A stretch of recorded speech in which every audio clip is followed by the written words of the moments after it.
Yeah. All right. So let's begin. Um, Welcome. I'd like to start by saying good afternoon and praise and thanks to God the Almighty. And thank you all for joining me. My name is Sophia Sabawi, and I,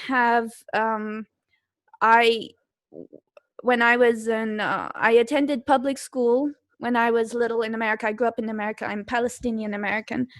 And I went to public school in America until grade 7, and then for grade 8 and and for high school, I was homeschooled. I graduated with a degree in elementary education, so I'm a teacher. And I have taught in public schools in America. I have taught in private Islamic schools, and I homeschooled a sixth grader about 10 years back, and last year I homeschooled my fourth grade son.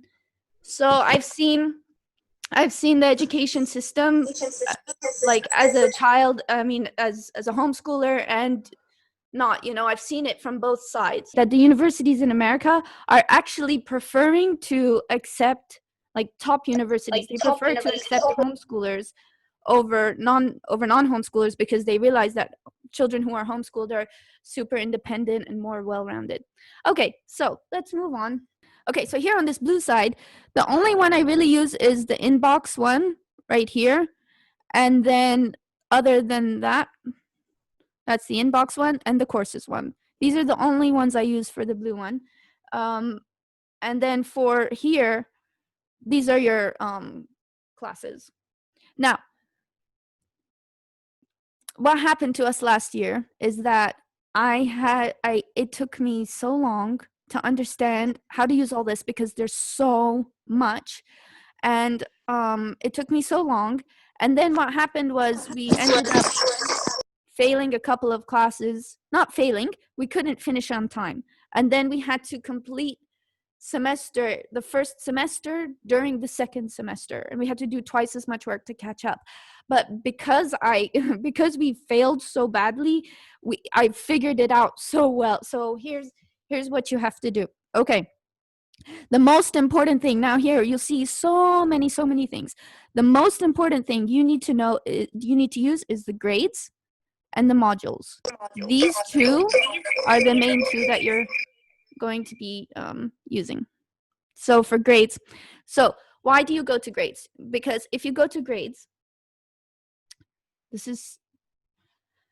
if you go to grades, all right, you will see a list of everything. Okay, somebody keeps, please try not to unmute yourself. Okay. If you go to grades, this is basically a list of everything you have to finish by February 10th. At least for us in September 2nd people, we have to finish. This is everything, or almost everything. This is what you have to finish by February 10th. And you have to finish 75% of this correctly in order to pass the class. So if you look right here, I'm going to put a pretend grade in here. Let's pretend that my son did this assignment and he got a 4. Okay, so now you just have to do everything on this list. There are class connects, and inside, and if you go to the lessons, there are flashcards and there are questions, and there are so many things you can do, and they're not graded. And if you want to see, the only thing that actually counts towards your grade is this list of assignments which you submit. So let's suppose my son, he did this and he got a 4 on it. Now, if you look up here on the top right, it says that 100%, that his grade is 100. Actually, his grade, okay, hold on. Okay, let's see if that works. Okay. All right, so all right, so see here on the top right where it says, okay, this is the grade. And they do an assignment, and then you're like, wow, my kid has 100 in the class. Actually, your kid does not have 100 in the class. Why? He has a 100 based on what he's submitted. So out of the assignments he has submitted, he has 100, but you need to get that number up to 75% in order to pass the class. You need to correctly answer 75% of this coursework in order to be able to pass. And in iCademy, we don't have grades. They don't give you grades like A, B, C, D. They just give you, if you get 75%, you get a complete. And if you get less than 75, it's incomplete. And then I think if you get 90% or higher, then you get, if you get 90% or higher, then you get like mastered.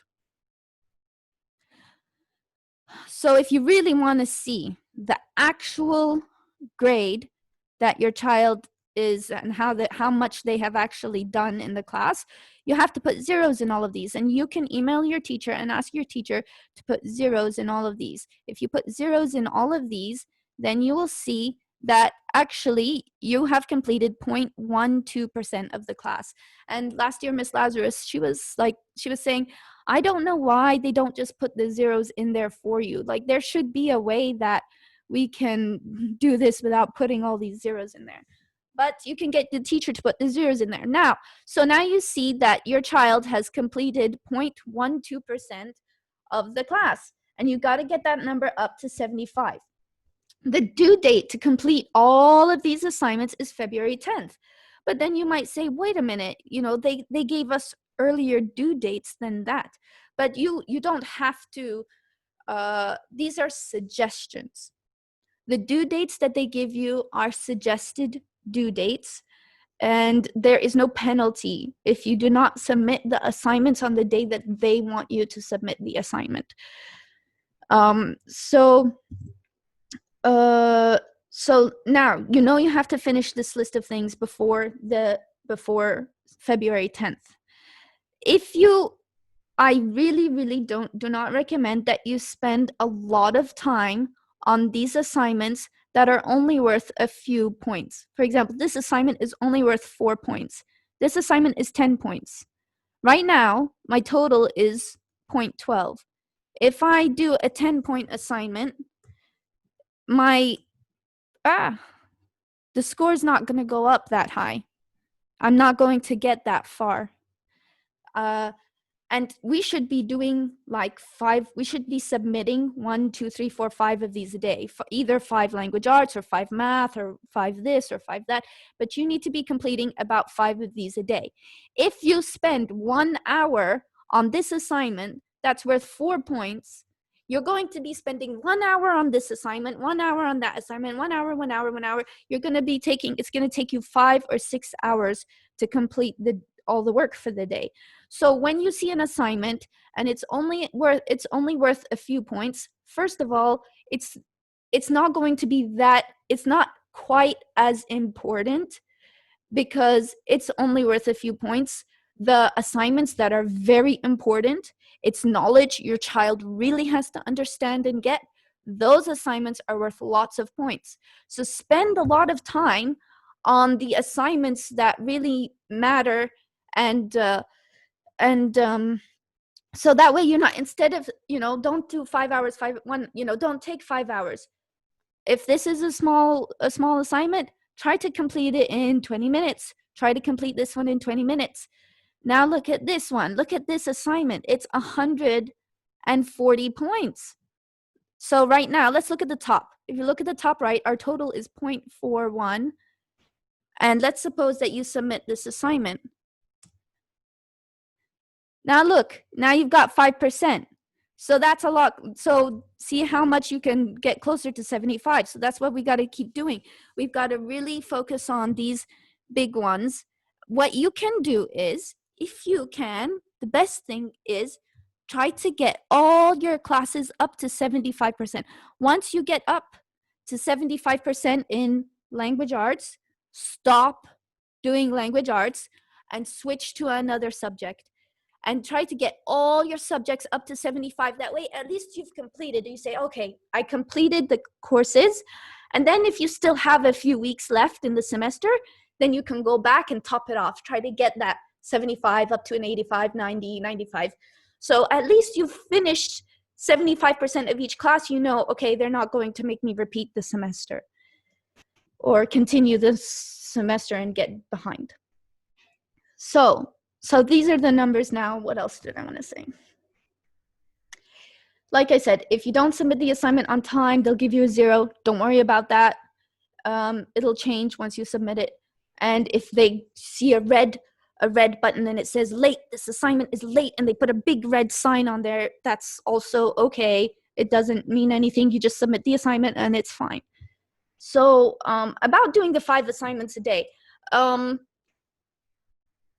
If you say, okay, I want to do 1 language arts, 1 math, 1 science, 1 social studies, and I want to do 1 subject a day, this really slows people down a lot.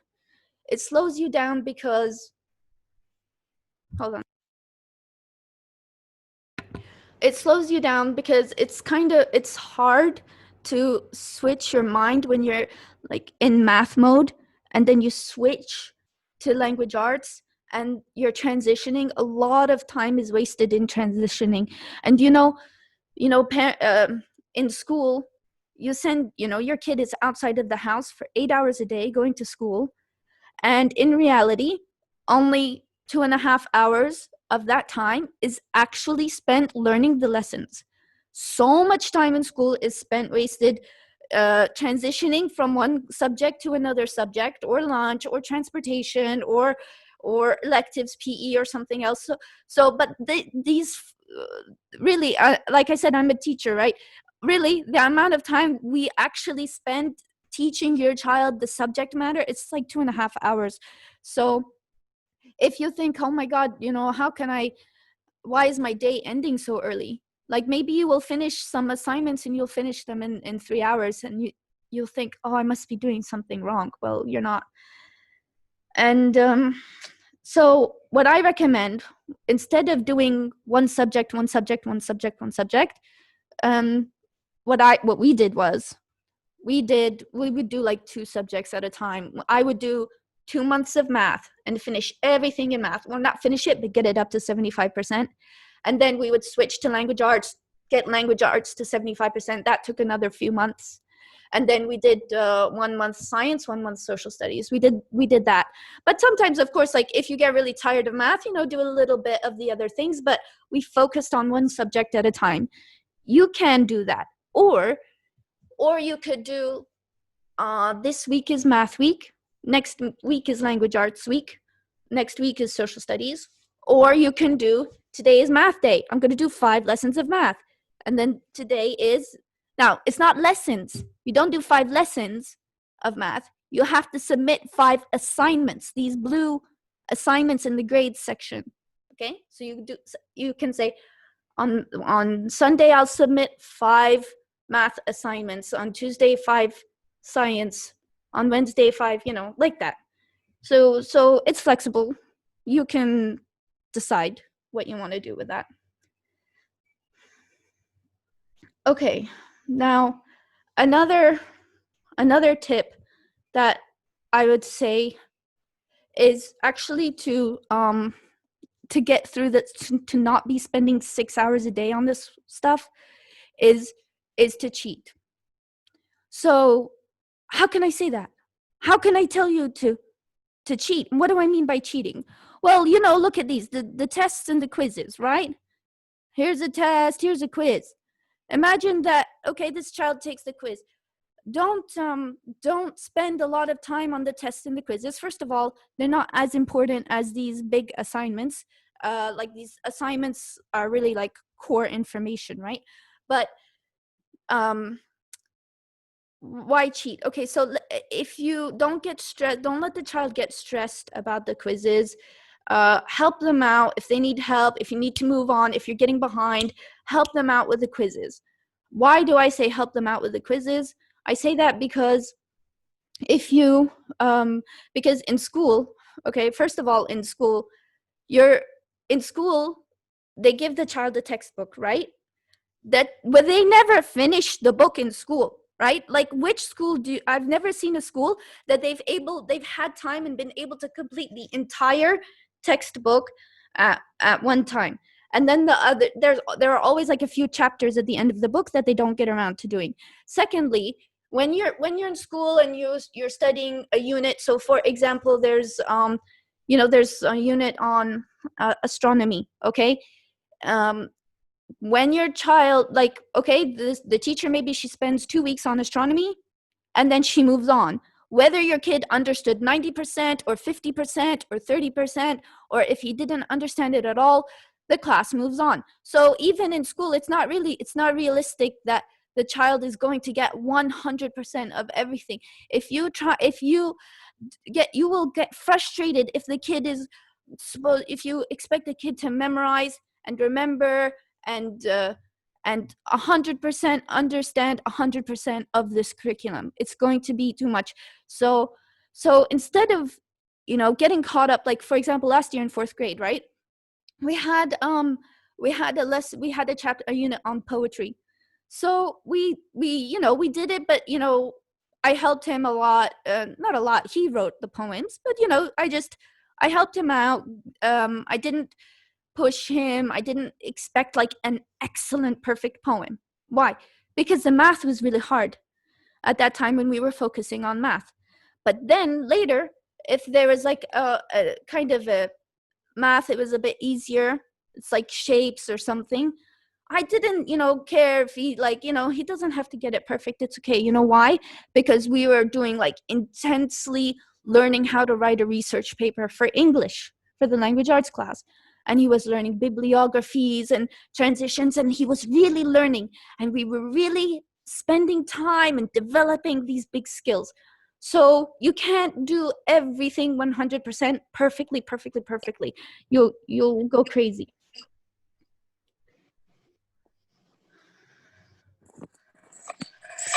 So let's look at, I'll just show you quickly this one. Why is this worth so many points? This is worth so many points. I'm going to click the submit assignment button so you can see it. Look here. This is worth 140 points. Why is this worth 140 points? Because it's 1, 2, 3, 4, 5, 6. This is 6 worksheets.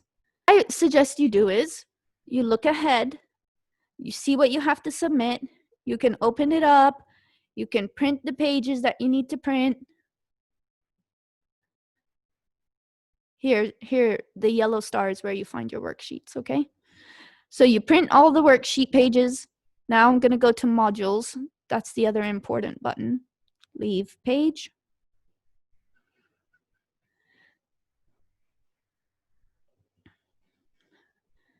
So where is this? Where's lesson 2.2?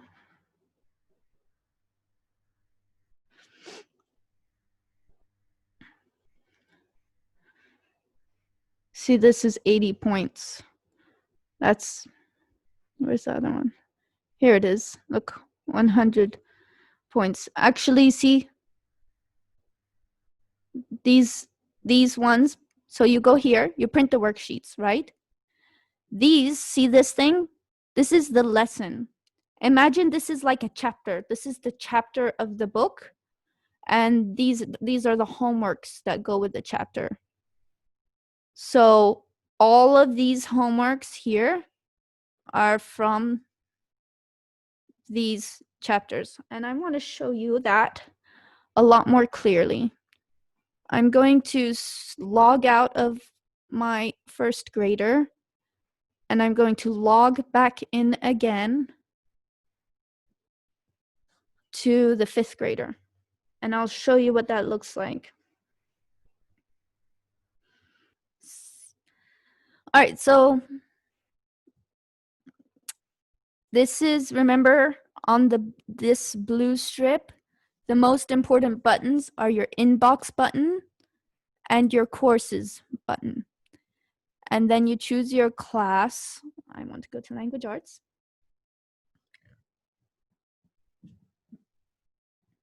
And then So the most important things that you will need here on the white strip is the grades and the modules.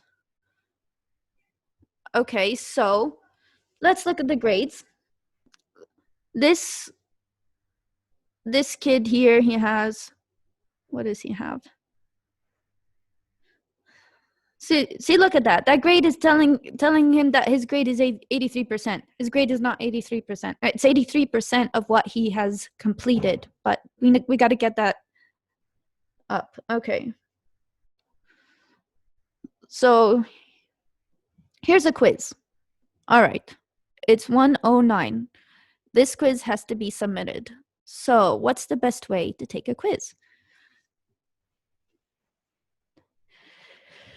This is quiz 109, but this is the chapter for the quiz. So imagine that this is a chapter in the textbook. When you see this little, okay, this is the lesson, and this is the quiz on the lesson. So what I recommend you do is, I recommend that you open up the quiz, open up the lesson in one tab, and then go to the top here, open another tab,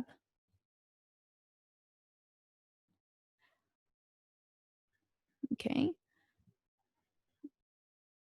I'm going back to the same place. Now, look at the top of my screen where the tabs are. I have the lesson 1.08 open in this tab. I'm going to open the quiz on my second tab. You can start the quiz. You can take as long as you want to answer the questions on the quiz. And you can go and find the answers in the chapter. You can go and Google the answers, but it's a lot faster to find them in the chapter. So basically, the lesson, this is like a chapter in a book, and the quiz are like the questions that you're given at the end of the chapter. So before you read the chapter, before you read the lesson, read the questions of the quiz first. That's how you should take any test, right? So you read this, you read that, you read the questions, and then you're like, okay, now I know what to look for. Then you go and you start reading and doing everything, and you know which answers. This is the lesson, so you have to go through and read this and watch the videos. Videos are very good. Don't spend a lot of time. If they give you a question here, don't spend forever. We got to get this done. Remember, I told you, you don't want to spend a lot of time on quizzes. I mean, you do need to understand the work, but if you understand it, move forward. Okay? If you understand, if the child understands what's happening, what they're looking at, just keep going. If this is an important lesson, then of course you would want to take more time on it.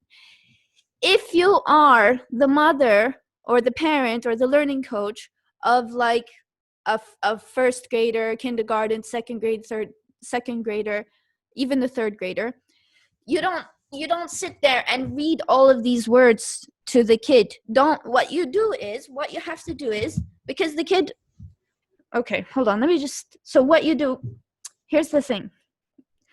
The mother should go and read the lessons herself ahead of time, and then when the child, and she should have the worksheets printed ahead of time, and she should read the lesson ahead of time, and then bring the child and say, okay, we're going to learn this. And she can go through the slides with the child, show him the videos, and just tell, oh, this page is talking about blah, blah, blah. This page is talking about blah, blah, blah. Do you see the picture? And then the child understands, because the mother has used her own words. She's given him the most important information that he needs. And then he's not frustrated sitting there, either waiting for his mom to understand the lesson or his mom reading him something really long. I mean, obviously it's not going to be, this is grade 5, but still grade 4, grade 3. It's a lot of writing. And in school they don't give the kid a textbook. They don't give a second grader a textbook and be like, read the chapter and understand it. No, the teacher tells the student what is in the chapter. So Now look at this quiz. I've had this quiz open for 21 hours. I opened this quiz yesterday. So you can open the quiz, read the questions, go to the chapter, go to the lesson, and find the answers. You can answer the quiz, and then you can submit the quiz.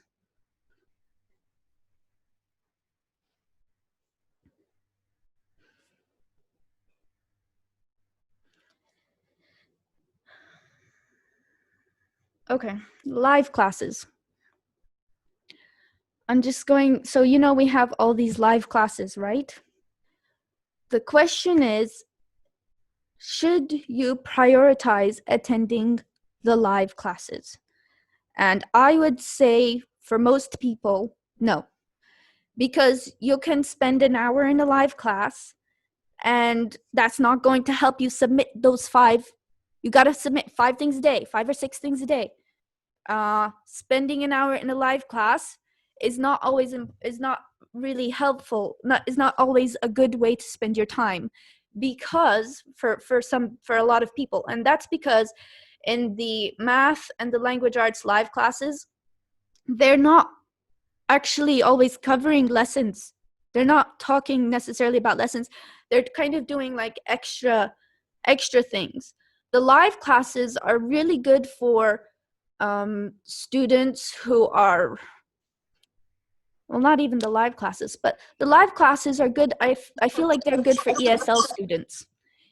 Students who English is not their first language. So if you're a student and your English is not that strong, then going to the live class might be nice because you get to hear the teacher, explaining some extra things that a lot of kids need to hear about, but they're not going to be helping you with the lesson. And the live classes are fun for the kids because they get to see each other, so they get to chat with each other and interact with the teacher. So the kids, they like the live classes. If you have time, then do the live classes. If you're not overwhelmed, if you're not behind, then go ahead and do the live classes. And if you're a mom and you have more than one child, then go ahead. You're busy with one child. Let the other child attend the live class.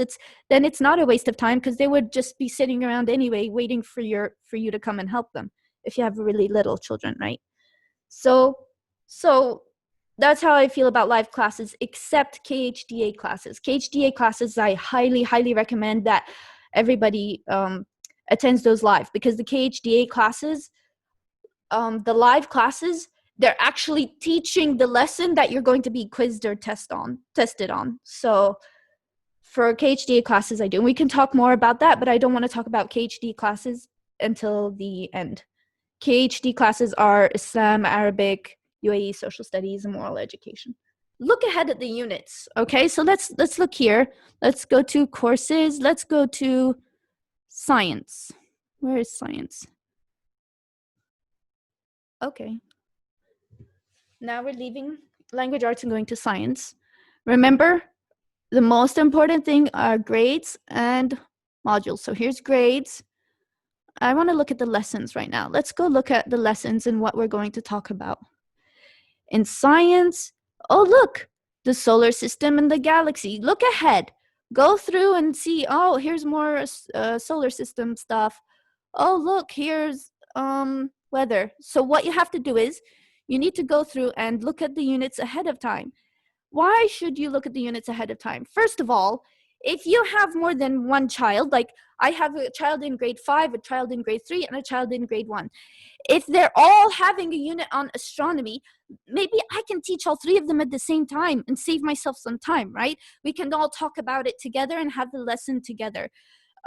So just look ahead and see, maybe they're all going to have a lesson on a module or a chapter on weather.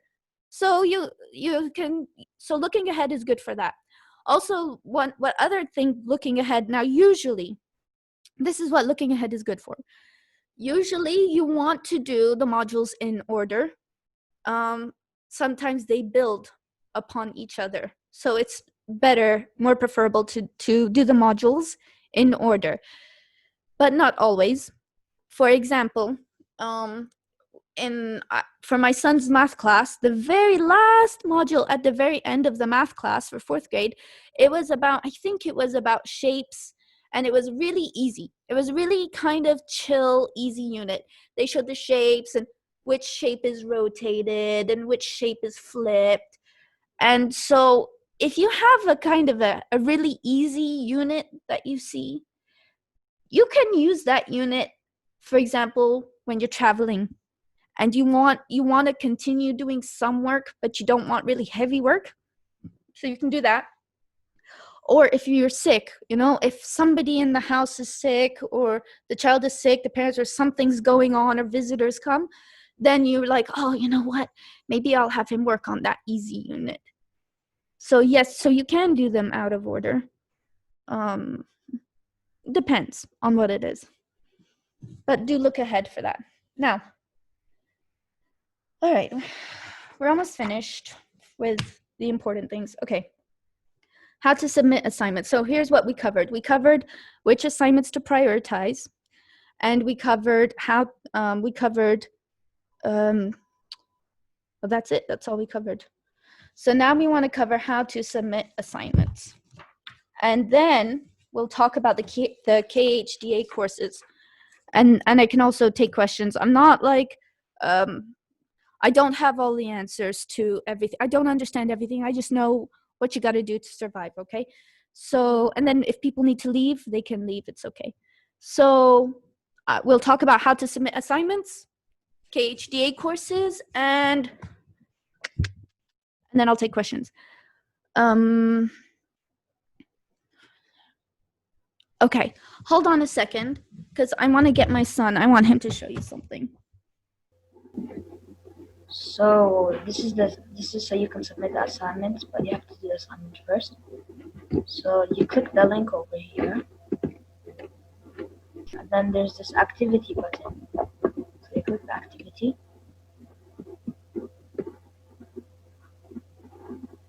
and then it opens up a PDF site. Can you see it?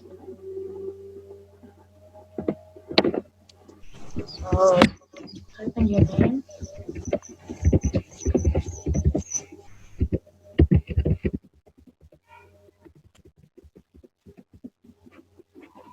So answer the questions. Sometimes over here, I can just click and there are statistics out on the thing where I can type my name. But if it's not there, you can click fill and sign. Sometimes they'll give you a worksheet that you cannot type into. And instead of printing the worksheet, instead of printing the PDF and handwriting it, what you can do is do fill and sign. And then you can type your answers in.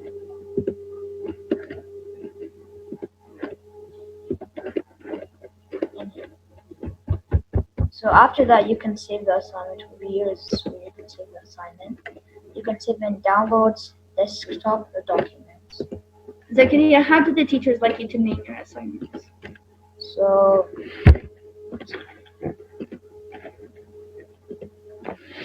I like to save mine down. So the teacher likes me to do my assignment. Write my first name and maybe my last name too. Then put what subject I'm doing. LA stands for language arts. If it's math, you put math. If it's social studies, you can put double S. Show them these ones. For social studies, you can put double S. This makes it easier for the teacher to know who you are, because some teachers, they teach multiple subjects, so they really like this. So language arts, and then if you don't quite remember, you can go there and it says 1.06. So go back to the PDF and put 1.06, and then you can save the assignment. Yes. So then you can minimize this, click submit assignment, go to browse. If you can't find it here, Zakaria Murad Language Arts 1.06. Let me check. 1.06. So then over here it will say Zakaria Murad Language Arts 1.06. You can add any comments if you want. The teacher can read them. And this is where you can submit the assignment. So I'm not going to submit it because I didn't do the answers. Okay. So that's how you do it. Thank you so much, Zakaria. All right. I wanted to show you how what happens though. How do you submit an assignment if you need to print it, especially like, math. A lot of times you have to show your work. You have to do that by hand. Let me show you the first grader's account. Log out of one kid, log in again with the other kid. So for the younger grades, we have to do a lot of printing, and they should write. The older ones, they can type, but the younger ones, there are a lot of things they do need to do a lot of writing. So to submit writing assignments, let's see. Which one did I want to show you? Oh, language arts, I think. No, math.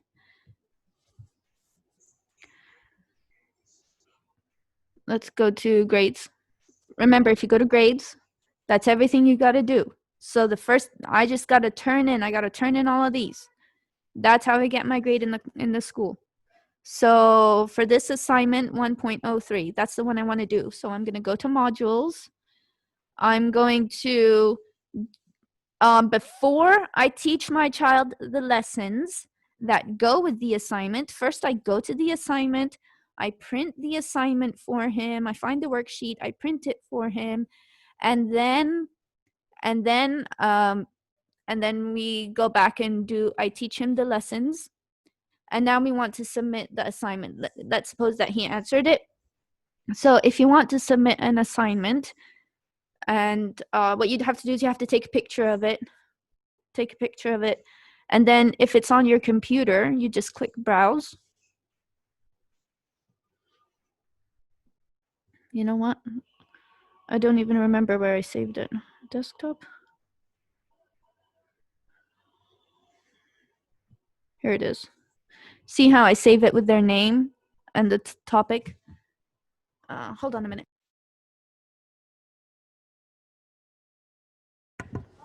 Okay. So that's if you have the picture on your computer. There, do you see how the words are there? Now you know it's, oops, sorry. Okay, another way you can do instead is you can go to, like, if you have it on Google Docs. If you have it on Google Docs, then you can find it. The nice thing about using Google Docs is that it automatically saves things for you.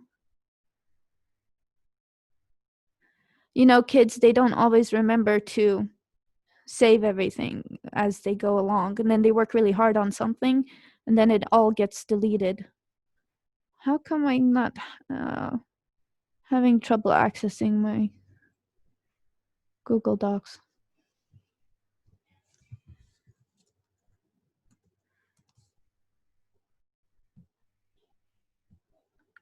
Maybe because it's the wrong account.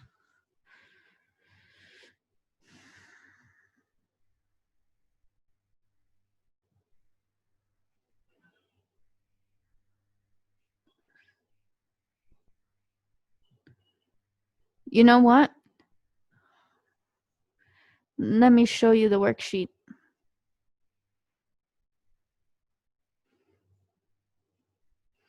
See this worksheet that he did?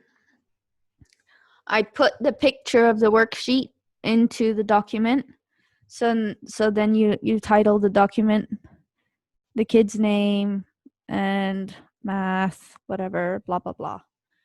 I like to write, see how on the worksheet on the top right hand corner it says math 1.03. Actually writing that down on top of the worksheet along with the child's name, that's really, really helpful. It just helps you organize everything, and when you're trying to save things, it helps a lot. So make sure you got now. So before we had uploaded it from the computer, but now we're going to upload it from Google Drive. There it is. I click. Ooh. I don't want to submit that. Is that going to make me submit it? Oh, wait, I can't submit it because he did it. I submitted it. That's okay that I submitted it, but I spelled his name wrong. I'll just tell the teacher. There we go. Oh, I didn't submit it. Here, now I'm submitting it. Okay, now we've actually submitted the assignment. Okay. So one way to submit PDFs is to fill them in, save them on your computer without printing, and then submit them. Or if it's printed work or something they've done in a journal, then you take a picture of it, you put it on your computer or put it on a Google document and submit it this way. And then the last way is to have Canvas on your phone. And then if you have the Canvas app, remember this is Canvas. So if you have the Canvas app, then you can, that's so nice because then you can just use your phone. As soon as you take a picture of your assignment, then it gets submitted easier. Okay, so we finished now. We finished talking about which assignments to prioritize. We finished talking about how to submit assignments. I'm gonna stop sharing because that's the main thing. Next, we will talk about KHDA courses and take questions. So if you don't care about KHDA courses, feel free to leave the room now. If you would like to send me your question privately, like I said, I'm not a professional in all of this stuff. I can't tell you what all the little things, iCademy curriculum is very, American curriculums are not good. They're not good.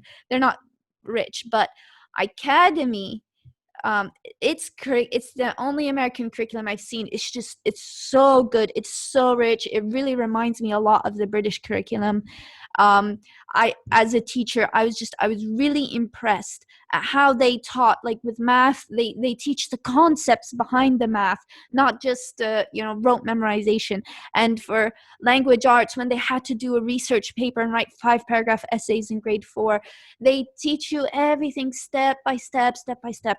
So it's really good, very rich curriculum. I wish I could do all of it like perfectly. So anyway, but for this like technology stuff and the Canvas, like I might not be able to answer questions about that. All right, I'm going to read the chat. Let's see.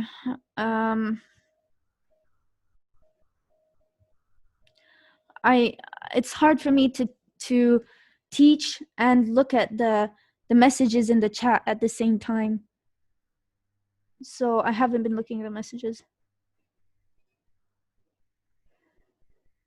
Okay, I'm going to talk about briefly about the KHDA curriculum. I don't have too much to say about it, and then we'll talk to each other and take questions. Okay, for KHDA curriculum, it's provided by the government, so it's the same one that they're doing in all the other schools, and it really only took us 1 hour a week. It took us 1 hour a week to do a week's worth of Islam, a week's worth of Arabic, a week's worth of UAE social studies, and moral education. So it just like 20 minutes, 20 minutes, 20 minutes, 20 minutes. It was really not. And what I did was I got my husband would teach because he can speak Arabic. So he would sit with them, spend about 1 hour, and they finished everything in about an hour. So I don't get too stressed about KHDA courses. Some of them are actually kind of fun. So the UAE social studies and moral education are taught in English, and those classes are fun. The teacher, I told you should go to the live try to attend those classes live, because the teacher, it's like a story sometimes, and they explain things and they have pictures, and then the child interacts with the teacher. If you want your child to learn Arabic, if that's important to you, they get to practice the Arabic with the teacher live. So I really, really like I really do recommend attending those classes live. And those classes, it's not just like a bunch of random things that they're teaching. They're actually teaching the lesson for the week, so that the parent doesn't have to teach those lessons. The teacher is teaching the lesson for the week, and sometimes the teacher will even do the quiz with you. She'll do the test and give you the answers to the test at the end.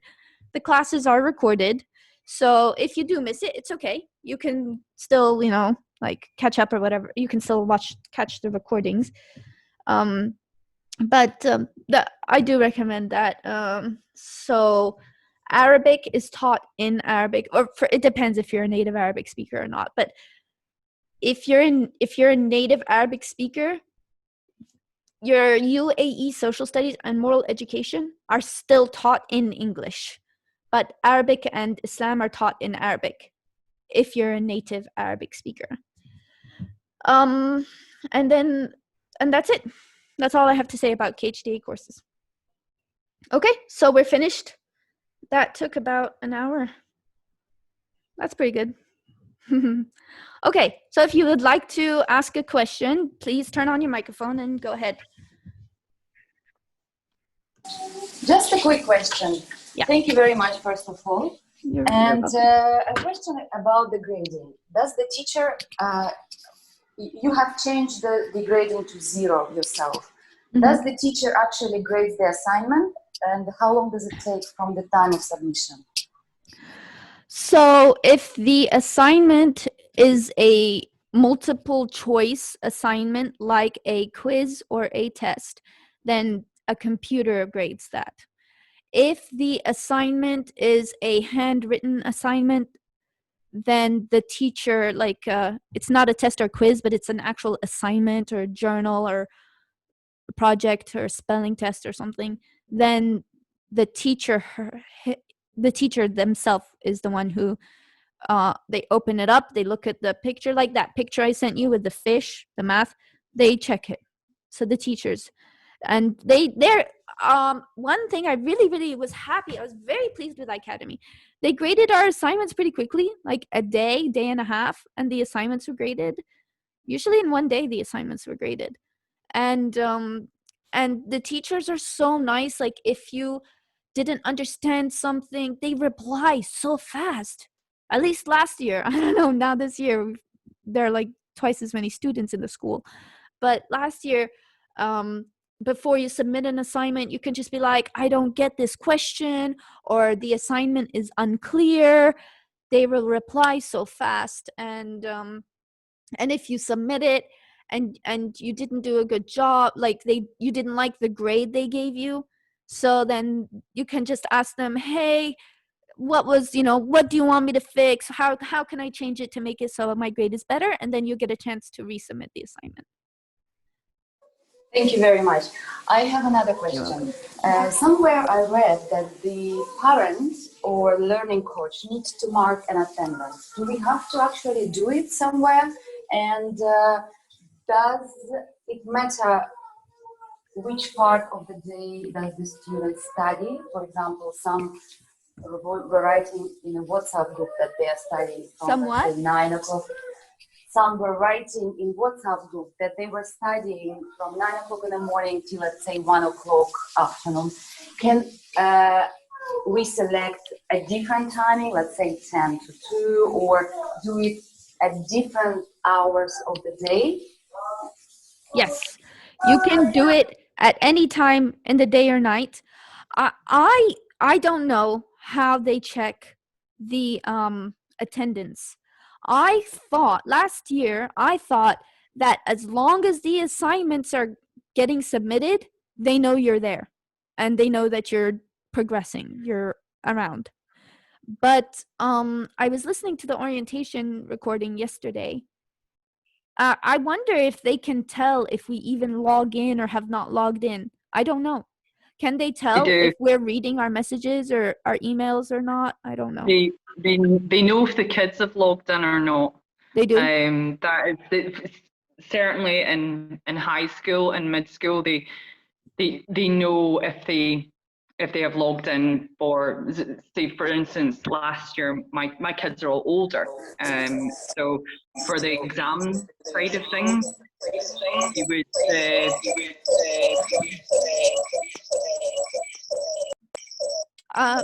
where did Christy go? Oh, Christy. yeah. Sorry, I don't know what happened there. I was trying to mute yeah. the other person for you. Sorry. So so last year so if you have a virtual coach, the virtual coaches will definitely check up on your attendance, because they, essentially are paid to do that. They are paid to make sure that your kids are doing what they're supposed to be doing. However, attendance of what time you have to do the learning, again, this is very subjective to the family, because I've already told, even with the virtual coaches only work from 8 a.m. till 3 p.m. That is standard. There is no change in that. If you want access to teachers or the system, that's all I have access to. But my kids won't start schooling until 10 a.m. because they do nothing in the morning. So I figured out, if I let them start later, they're actually way more productive. So, and I've never been checked up for this. And part of the beauty of iCademy always is that it didn't matter where you were doing your schooling. If I want to go skiing for a month, my kids ski from 8 a.m. till 3 p.m. and then they school at night. It's mostly assignment based, quiz based, exam based, and everything that you've seen today, where it's the scoring. That's really what they're looking at, and that's what matters. And as they progress into the high school, for sure they're graded, from A, B, C, D, and fail F. So this does change. And if you have older children, I'd say from the age of 10 even, encourage them to start taking notes, because what happens is when they progress, you have lockdown browser exams, and being a good note taker is critical for them later in using this schooling, because when they do these lockdown exams, they have access to nothing. Their computer's completely frozen, except for this exam. That's good But to know. what they can do is refer to their notes, and this is what a lot of the tutors kind of say. Take notes on things that are really important, because you might have to refer to them. Yes, I will hold my hand up. I don't take my kids' mobile phones off them. I know they use their phones to look for stuff. They use another device. So, yes, they use another device. Okay. But the quickest, because when they get older, the exams are timed as well. If you can get your kids into a good note-taking habit, then it's very, very quick for them to flick to, I wrote a note about that in my jotter, and then they can refer to the answer. But this is really, I would say, for older kids in iCademy, and as they're progressing to the end of mid-school towards high school, that it's a good habit to try and get them into, because even my kids have had to learn the note-taking habit. That's one thing that the tutors did really enforced upon them last year, is that, guys, you have to learn to take some good notes, so that when you need them, you can refer to them very quickly when your time is short. Thank you so much. My one piece of advice. Is there anything else that the upper grades need to know that I didn't talk about, or that I got wrong for them? No, I think it's just the exams and the grading. The grading's just a little bit different in the upper schools, because they do get they definitely do get their gradings. And when you're in high school as well, they are very time orientated. So you can have a late submission where you ask the teacher, can I still submit? It's late. They agree. But then you get a date that becomes a permanent zero. And when that becomes a permanent zero, there is nothing to change that. They cannot submit the work. The deadline has passed, you have failed to do it, and therefore there's nothing you can do to amend that grade.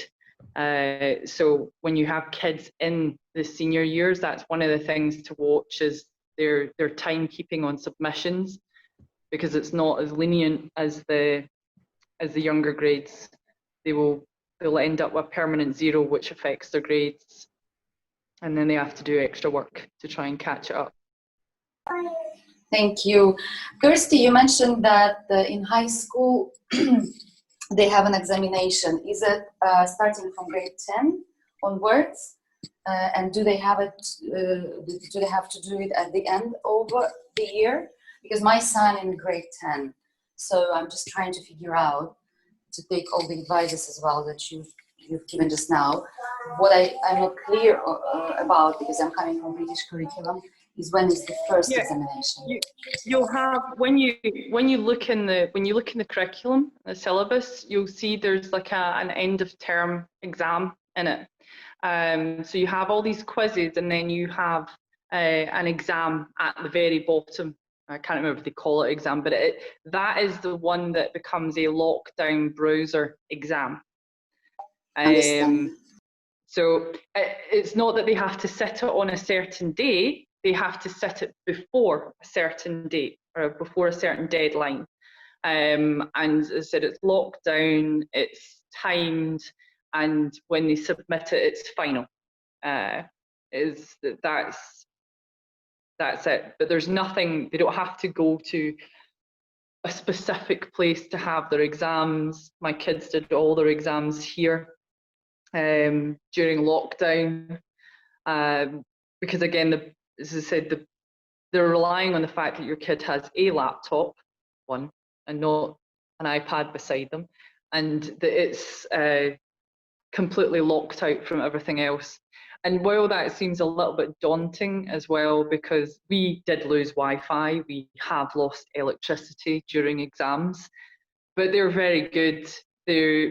When they restart it, tech just gives you a code, and you access the exam again.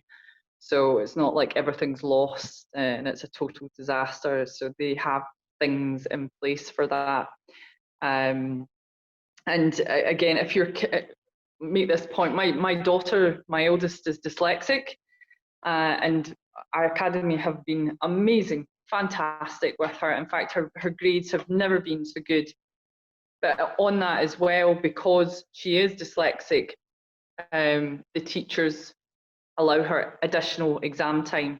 And as long as the teachers and the school are aware of any circumstances where kids require that, they will put it in place for you. So if you have any kids that do have certain special needs, they will accommodate as long as you tell them, after the exam is too late. But before it, they're definitely, because I made that mistake, I forgot to check that they had told all the teachers, and they hadn't.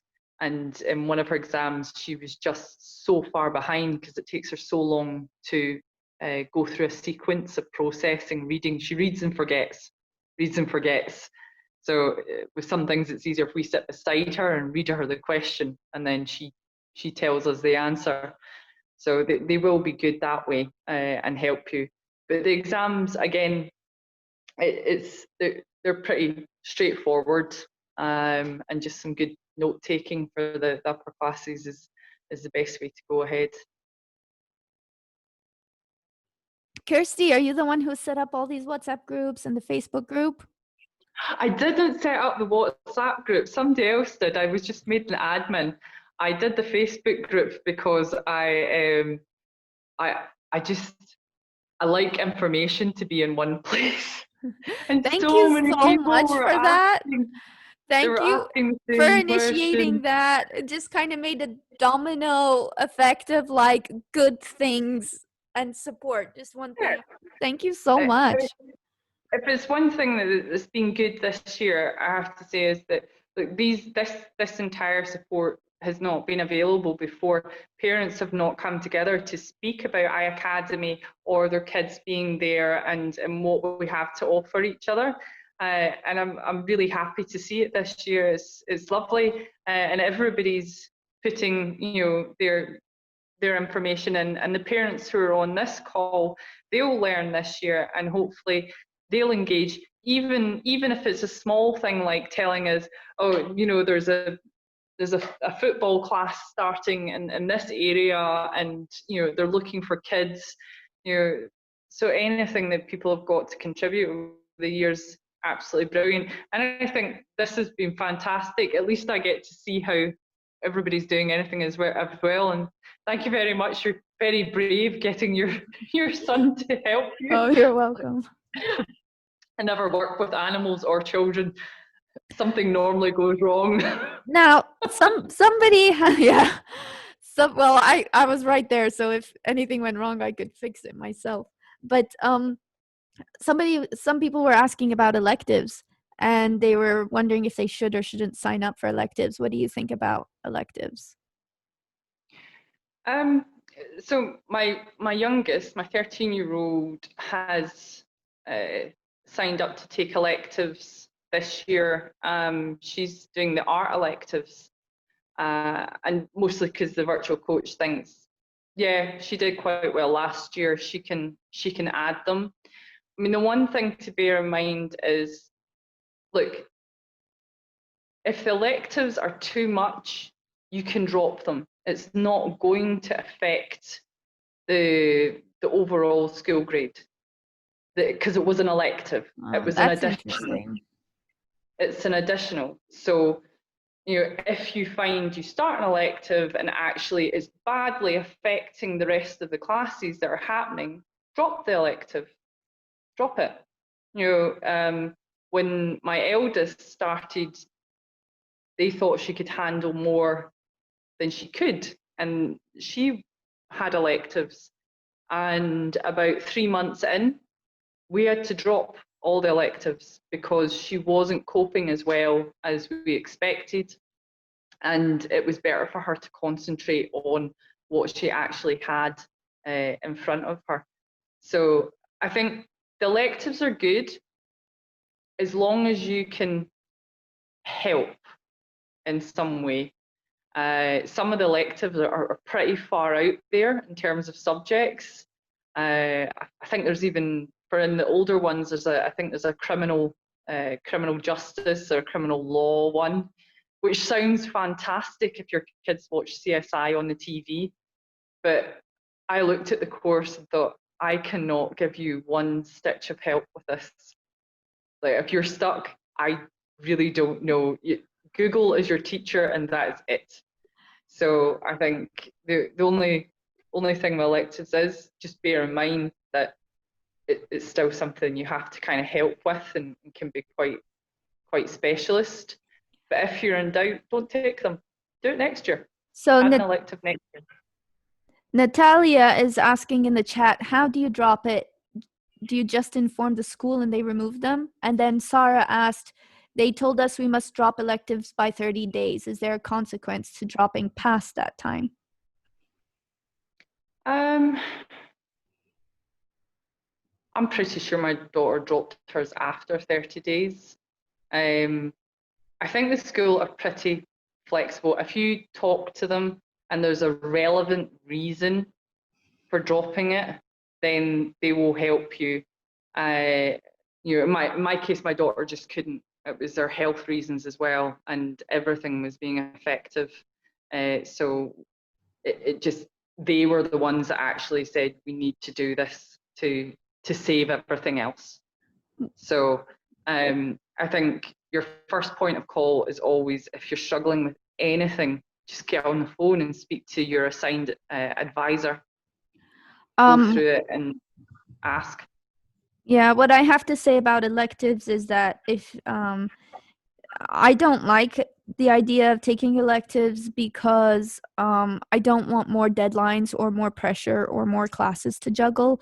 And if I do want them to do something, you know, there are so many other things going around, like, oh, robotics or coding or this or that. There's here in the Bay we have so many things. So I kind of felt like, well, if I want to do something later, I'll just pick up something else. They can do soccer. I'll find something else for them. Now, we have a question here, Kirsty. Yeah. Liana was asking. What happens if you finish all this course semester work in 1 week? Well, I can tell you, because my son does that. My son does I don't want to follow the timetable. I'm going to do the subject that I really like and I'm good at. He did start that way. Look, you can finish, if you finish the coursework, you finish the coursework. That's it. But my son was on a race to finish coursework. So you can He was work like, on weekends and nights. yeah, you can do that. You can finish. You can be ahead.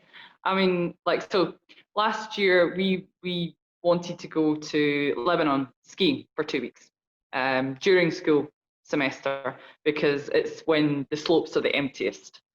So we did. But in order to do that, I told the kids they had to be 2 weeks ahead. Because if they didn't want to do their work while we were there in Lebanon, Yeah. they would have to do their work now. And that's what they did. You know, for the majority, they worked forward to be ahead, so they then didn't have to do stuff while we were away. Cool. That's so cool. So you don't get extra points for finishing it quick, if that answers that question. There's no additional points for finishing it quickly at all. It's just that you finished it. And maybe if you finish your course that quick, you should take electives. Any other questions from anybody? Okay. Hi, this is go ahead. sorry, this is Yolandi. I just have one more question. Our start date is only on the 16th, so we haven't received all the other emails and stuff. But the stuff that we will use during the semester, like, you know, I don't know, there must be stuff that we need. Do they give that as a list so we can buy the stuff in advance? You mean supplies? Yeah, whatever supplies and yeah. What grade are your children in? Well, grade 5 and grade 7. See, I know that in grade 4 and 5 that we have to buy some chapter books for them to read. What about you, Kirsty? What do you know about that? So they used to have so when we started, we got like a whole box of stuff from the States. So it like had all sorts of scientific nonsense in it for using for chemistry and everything. And they changed that, they removed it.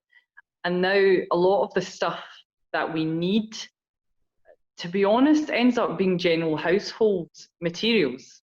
You know, if there is some kind of project, it's base by base in the class syllabus, where it tells you, you know, if you need lollipop sticks and colouring and you know, vinegar and a plant pot. It comes in the course, but it's nothing that. Yeah, last year we didn't have to buy anything.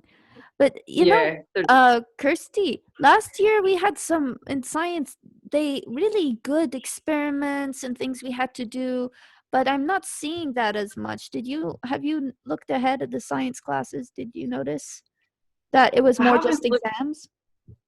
No, I haven't looked honestly into the coursework that much. Last year there were just some experiments. I would just say that they just small experiments here and there that the kids had to do, but again there was nothing we really had to buy in advance. And in fact, I'll be honest here, we didn't buy one single book because the kids just had everything digitally online, because my son also prefers not to read any books. He puts it through the Google Speech. So he just sends the entire book to that and just listens to the audio. And he also does that with some of the lessons as well. He prefers to listen and puts it through the audio recognition. So no, I don't, just as long as you have a good computer or a good laptop, highly recommend, if your kids do have a laptop, get a mouse. Don't let them use the mouse pad all day long. It's just like them sitting with their phone when they're using their finger the whole day long. Definitely a mouse would be an investment, I would say. And get a wired one, because the wireless ones, although they're lovely, you'll find your children lose the batteries or lose the Bluetooth connection, and you'll be running about going, but it was here yesterday. So everything's wired in my house so that they can't lose it or argue over it. Somebody is asking, what if we don't get 75% in a core subject? That's what happened to me. Did that happen to you? That's what happened. We didn't finish, and then when the new semester B started, they wouldn't even give me semester B math and language arts until I had finished my first one. I haven't been in that situation yet. So we got behind. And certainly when they get older, it goes to a fail. So as long as my kids have worked out, so they work out the different grades of how to get to, the worst case scenario of any class is a D for them.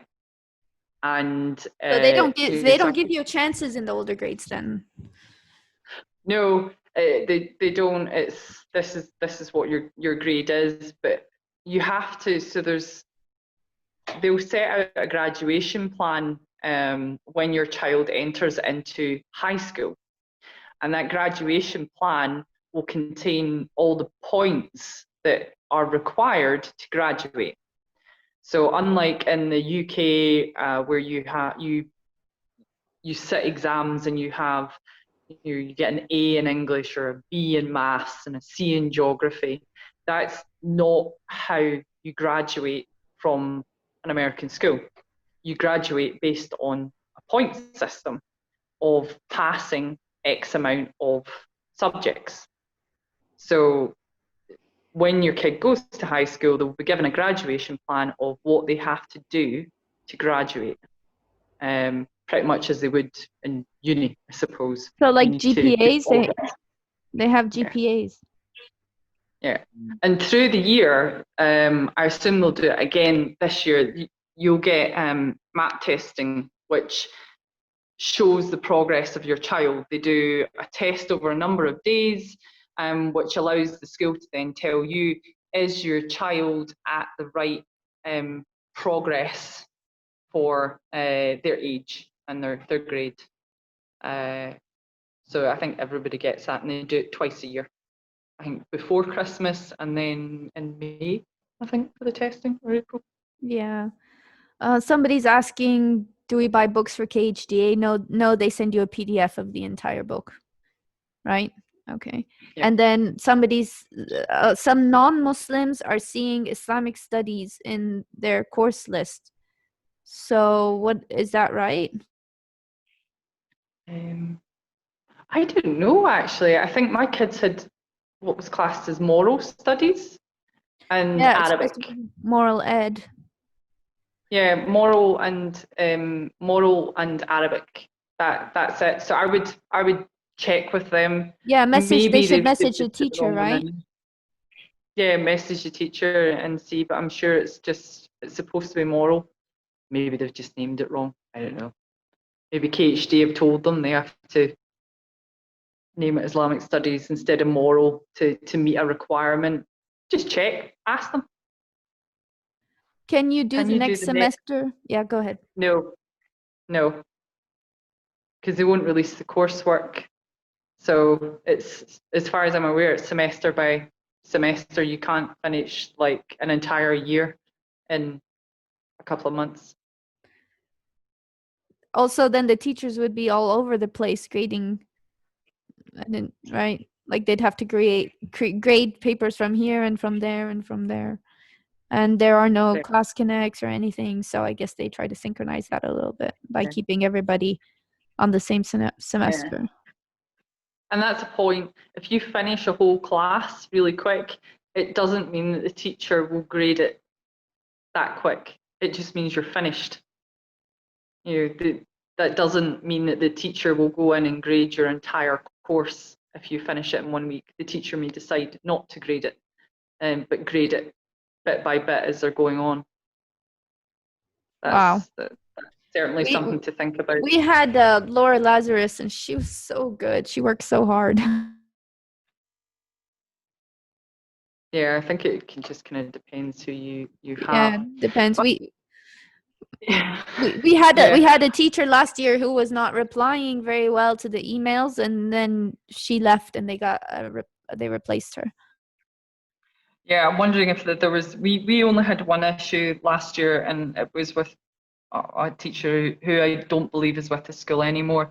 And actually, there were questions that were wrong in the exam. Wow. That I had sat and gone through, and then pulled her up on it. But that teacher and they were aware of it, and that teacher's no longer with the school, as I understand. It's like you said before, they're quite reasonable when you message them. They try to be helpful and everything. So that was my experience too. And I think if it's not like that this time around, it might just be because there are so many more students. Yeah, I'm gonna have to. Honestly, I really appreciate I think this has been fantastic. Thank you very much. I work from home, and I'm gonna have to jump to a call that I'm supposed to be on 1 minute ago. Okay. Thank you so much for giving us the perspective of the older grades. All right, bye, Christy. Thank you. Welcome. And I'm going to end the meeting for the rest of us too. If you have any other questions, we're all there on the iCademy Moms WhatsApp groups and the Facebook groups. You know who I am. Inshallah, you have my number. So, all right. Thank you so much for being here, everybody. Bye. Assalamu alaikum.